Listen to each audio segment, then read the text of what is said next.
So the next topic that I want to talk about is overanalysis. When you first start in Brazilian Jiu-Jitsu, one of the big things is that you realize that it's a very immense subject and that it's going to require a lot of time to learn that. And sometimes it can be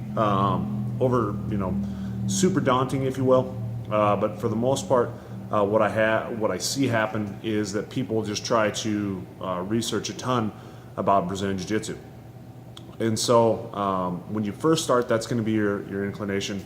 And I did it too. I probably am the proud owner of 200 and some DVDs, only probably a third of which I've actually seen.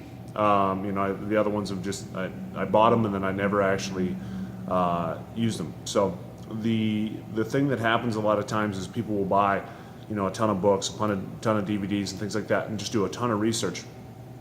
And it's been shown that really that's not an effective way of learning. One, because you're probably not actually going to use that resource. Sometimes you'll get too caught up in the next thing and then the next thing and then the next thing. You don't end up using it. So what I would suggest is finding one or two resources on a particular topic and really taking less time of research and more time doing. So maybe it's a guard pass DVD, something like that.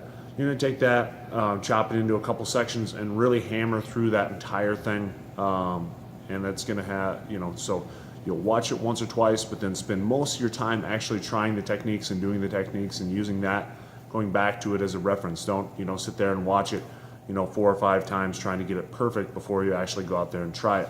Just go out, watch it once, maybe twice, go out, try the techniques, and keep going from there. Because a lot of times what will happen is, people will start researching Brazilian Jiu-Jitsu so much, and, Josh Kaufman talks about this, that they kind of almost, and Tim Ferriss as well, they almost get like a analysis paralysis where you're spending so much time researching stuff that you're actually not spending any time doing stuff, and doing stuff is where you're going to make the big changes.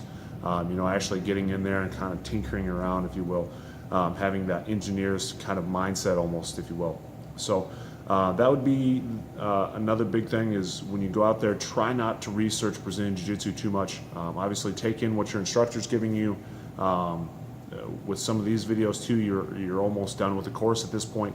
And so you can start researching other things, but say while you're going through this course, this should pretty much be the only thing that you're doing, because if you do this and another thing, you're splitting up your ability to learn at that point and hyper focus on that particular task at that particular time. So as much as you can, like I said, try to keep it to 1 or 2 resources, really dive into those and get to doing rather than researching so much. And then after you've done doing that, you feel like you've kind of really accomplished something with that, move on to the next, research only for a little bit, and then do it. That's the big thing, and that's the fun thing. If you get to start researching too much, you realize how vast Brazilian Jiu-Jitsu is sometimes, and it's super overwhelming, and then it makes you want to quit. So take everything in little chunks, research, and then do a lot. Thanks.